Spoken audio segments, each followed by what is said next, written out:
उत्तर प्रदेश, पंजाब और अब उत्तराखंड के चुनावी गहमा गहमी में जहां लव जिहाद का अक्सर जिक्र होता है, वहीं अब हिंदुत्ववादी संगठन और बीजेपी के लीडर्स एक नई थियोरी को तूल दे रहे हैं। ये थियोरी है लैंड जिहाद की। आज द वायर एक्सप्लेन्स में हम चर्चा करेंगे कि किस तरह लैंड जिहाद के नाम पर अल्पसंख्यक मुस्लिम पॉपुलेशन को टारगेट किया जा रहा है और उसका इस्तेमाल कर किस तरह से हो रही है ध्रुवीकरण की राजनीति।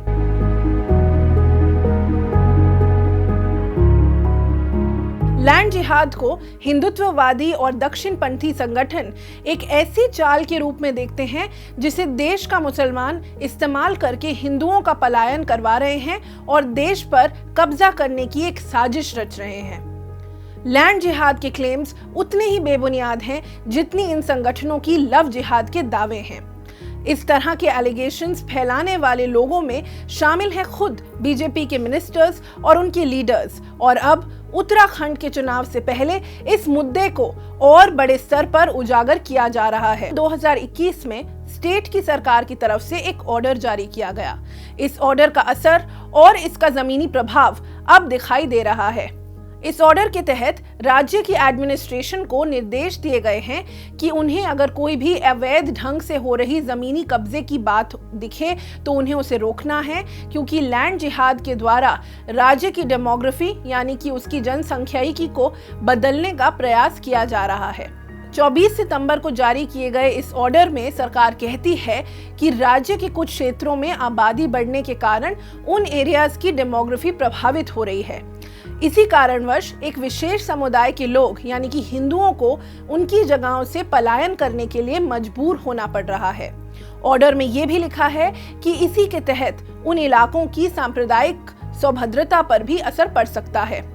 इसी के साथ साथ स्टेटमेंट में ये तक कह दिया गया है कि राज्य सरकार को एक सूची तैयार करनी चाहिए जिनका क्रिमिनल बैकग्राउंड हो, उन लोगों का वेरिफिकेशन होना चाहिए और उसके साथ ही उन लोगों के काम और कारोबार के रिकॉर्ड्स भी तैयार होने चाहिए। उसमें एक लिस्ट तैयार होनी चाहिए। इस स्टेटमेंट को जारी करते हुए चीफ मिनिस्टर पुष्कर धामी ने एक वादा किया था। ये वादा ये था कि इस ऑर्डर के द्वारा किसी भी एक समुदाय के लोगों को टारगेट नहीं किया जाएगा और अवैध लैंड डील्स को और समझौतों को निष्पक्षता से जांचा जाएगा। जैसा कि आप सब जानते हैं, पिछले कुछ समय से उत्तराखंड में लैंड जिहाद नाम के एक इशू पर काफी ज्यादा राजनीति हो रही है और भाजपा से जुड़े हुए लोग, खासतौर पर उनके एक एमएलए अजेंद्र अजय, ये दावा कर रहे हैं कि कई जगहों पर भारी संख्या में मुसलमान जमीनें खरीद रहे हैं और हिंदुओं का पलायन हो रहा है। इस इशू पर सरकार ने जांच बैठाई। जांच में अजेंद्र अजय भी उस जांच का मेंबर बने और फिर मीडिया के कुछ सेक्शंस ने इस लैंड जिहाद के मुद्दे को बहुत तेजी से उठाना शुरू कर दिया और इस पर बातचीत, बहस शुरू कर दी। आजकल जिहाद शब्द को आप किसी भी चीज के साथ, किसी भी चीज जो कि मुसलमानों के साथ, आम जिंदगी की चीज के साथ जोड़कर चला सकते हैं। आप कह दीजिए कि मुसलमान अगर पानी पी रहे हैं तो उसको पानी जिहाद बोल दीजिए, हंस रहे हैं तो हंसी जिहाद बोल दीजिए। वैसे ही लव जिहाद, लैंड जिहाद, कोई भी शब्द के साथ आप जिहाद लगाकर मुसलमान समुदाय को एक तरीके से अपराधी घोषित कर सकते हैं या फिर ऐसा दिखा सकते हैं कि वो सामूहिक तौर पर हिंदुओं के खिलाफ कोई साजिश कर रहे हैं।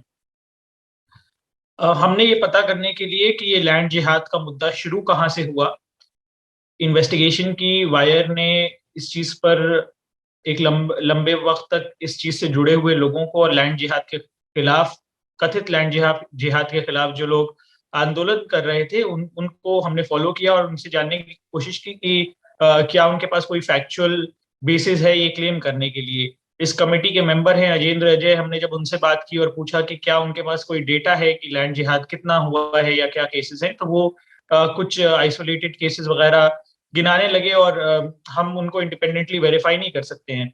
लेकिन उसके साथ जब हमने स्टेट गवर्नमेंट पर एक आरटीआई फाइल करके उनसे इंफॉर्मेशन मांगना चाहिए कि आप बताइए कि उत्तराखंड में क्या इसके खिलाफ कोई कानून है या फिर इसके कितने केसेस, जिस भी तरीके से आप इसको परिभाषित करते हैं, हमें बताइए कि इसके कितने केसेस हुए हैं, आपने क्या एक्शन लिया है, या फिर आप धर्म के बेसिस पर धर्म के आधार पर जमीन की खरीद फरोख्त के का डेटा आप मेंटेन करते हैं। तो उन्होंने कहा नहीं, हम ऐसा कोई डेटा मेंटेन नहीं करते, और बाकी सवालों पर उन्होंने कहा कि हमारे पास इसकी कोई सूचना धारित नहीं है। तो इससे आप समझ सकते हैं कि किस तरीके से इस मुद्दे को लगातार एक जो मुद्दा पूरी तरीके से खोखला है, जिसका कोई फैक्चुअल बेसिस नहीं है, उसको चुनाव से पहले उस इशू के ऊपर लोगों को पोलराइज करने के लिए, मुसलमान विरोधी राजनीति को बढ़ावा देने के लिए इसको इस्तेमाल किया जा रहा है। उत्तराखंड सरकार ने ये मुद्दा तब उठाया जब बीजेपी एमएलए अजेंद्र अजय ने सीएम को एक चिट्ठी लिखते हुए कहा कि राज्य में लैंड जिहाद हो रहा है। इस साल जुलाई में ही हिंदुत्ववादी नेता स्वामी दर्शन भारती एक भूख हड़ताल पर बैठ गए और लैंड जिहाद के खिलाफ एक्शन की डिमांड करने लग गए, एक प्रक्रिया की डिमांड करने लग गए। लैंड जिहाद जैसी भी मैं मानता हूँ कि कोई चीज है नहीं ऐसी।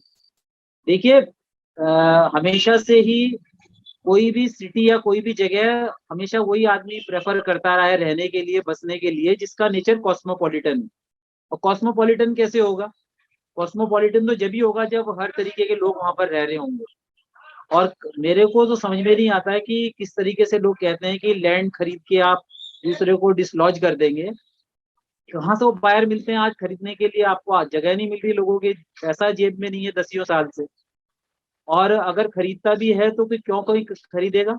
जिन लोगों को आप पृष्ठभूमि देख लीजिए, जितने भी अभी तक सो कॉल्ड लव जिहाद के किस्से आए हैं, उनकी अगर आर्थिक, उनकी इकोनॉमिक बैकग्राउंड आप देखें, क्या आपको लगता है कि वो इतने संपन्न रहे होंगे कि अपने मुंह मांगे जमीन पर एक सर्टेन अमाउंट को ईयर मार्क करते हो 10-20 लाख रुपए को, कि उसको लगा करके लव जिहाद खड़ा कर दिया जाए या लैंड जिहाद खड़ा कर दिया जाए कि उसकी लैंड को आपने खरीद लिया और उसको वहां से चलता कर दिया? ये बिल्कुल गलत बात है। और इसकी बू इसी बात में देखिए, जब कश्मीर से धारा 370 हटने की बात हुई, उस बात के दौरान ये कहा गया है कि कश्मीर में प्लॉट खरीदेंगे। तो क्या वो लैंड जिहाद नहीं था? अगर इस तरीके से लैंड जिहाद है तो वो भी लैंड जिहाद था। और कितने लोगों ने वहां प्लॉट खरीदे, कितने लोगों की जमीन है वहां पर? ये कुछ सब कहने की बातें हैं। आप ये देखिएगा, जब कोई सरकारी कॉलोनी बन रही होती है, चाहे वो पत्रकारों के लिए हो, चाहे राजनेताओं के लिए हो, या सरकारी कर्मचारियों के लिए हो, चाहे किसी के लिए भी हो, जब वहां पर सस्ती दरों पे जमीनें मिलती हैं, तब कोई नहीं सोचता कि मैं मुस्लिम के बराबर में रहूं कि क्रिश्चियन के बराबर में ना रहूं। तब सब उसको अपॉर्चुनिटी को ग्रैब करने के लिए तैयार रहते हैं। तो मेरा मानना यह है कि ये लैंड जिहाद, लव जिहाद वगैरह, ये सब बातें मिस्चीवियस हैं। ये कॉइन किए गए हैं पॉलिटिकल गेन के लिए सब चीजें, और इस तरह की कोई भी चीज नहीं है। हमारा लॉ ना तो कभी रोकता है, ना कभी किसी को जमीन खरीदने से या इस तरीके की परिस्थिति पैदा करने से किसी ने कहा है। इस कड़ी में 2019 में भी उत्तराखंड रक्षा अभियान, जो बीजेपी नेताओं से जुड़ा हुआ एक संगठन है, उन्होंने 1 लाख से ज्यादा पर्चे बांटे थे, जिसमें इस तरह की बातें हो रही थी और हिंदुओं को आगे बढ़कर किस तरह से मुसलमानों के द्वारा किए गए इस लैंड जिहाद के खिलाफ एकत्रित होना चाहिए, इसकी बात उन्होंने रखी। पर लैंड जिहाद की इस थ्योरी का ना ही कोई आधार है और ना ही कोई कानूनी बेस। ये लैंड जिहाद की चर्चा उत्तराखंड तक सीमित नहीं है, ये मुद्दा यूपी और असम में भी लगातार उठाया जा रहा है। जब हमने जानना चाहा कि वो कौन लोग हैं जो लैंड जिहाद के नाम पर, जिन्होंने ये पूरा मुद्दा बनाया और इस मुद्दे पर सबसे पहले बातचीत करना शुरू करी, तो उत्तराखंड के ही कुछ हिंदुत्ववादी नेताओं के नाम सामने आए, जिसमें एक थे स्वामी दर्शन भारती, और उसके अलावा एक स्वामी आनंद स्वरूप, जिनके आप अगर पुराने वीडियोस देखिए, जिसमें वो कह रहे हैं कि मुसलमानों को कुरान पढ़ना छोड़ देना चाहिए और इनका सामूहिक बहिष्कार करना चाहिए और इनको सामाजिक रूप से इतना तोड़ देना चाहिए ताकि ये हिंदू धर्म अपना लें। इसके अलावा इन्होंने ये भी मांग रखी कि उत्तराखंड में किसी भी तरीके से ईसाइयों और मुसलमान का प्रवेश, उनकी एंट्री को वर्जित किया जाए। तो धार्मिक उन्माद एक तरीके से मुसलमानों के खिलाफ, क्रिश्चियंस के खिलाफ फैलाने का ये एक एजेंडा है। और 2018-19 से जो चीज चल रही है गुरुग्राम में, 2018 में जो चीज शुरू हुई थी कि जमीन कब्जाने के लिए मुसलमान नमाज पढ़ते हैं, उसको उत्तराखंड में फिर दोहराया गया, दूसरे चेहरों ने दोहराया। उसके बाद स्टेट गवर्नमेंट से जुड़े कुछ भाजपा के नेताओं ने उस बात को उठाया, और अब इवेंचुअली स्टेट गवर्नमेंट भी इन कॉन्स्पिरेसी थ्योरीज को एक तरीके से इन पर ध्यान दे रही है और इनको एक मुद्दा बना रही है। असम के चुनावों के दौरान भी बीजेपी ने अपने मैनिफेस्टो में लैंड जिहाद का जिक्र किया था और इसके खिलाफ आवाज उठाने का वादा किया था। लव जिहाद, थूक जिहाद और अब लैंड जिहाद की राजनीति करके बीजेपी और हिंदुत्ववादी संगठन सिर्फ ध्रुवीकरण की राजनीति ही नहीं बल्कि लोगों को उनके मोहल्ले, उनके इलाकों में विभाजित करके नफरत की राजनीति को आगे बढ़ाने का काम कर रहे हैं।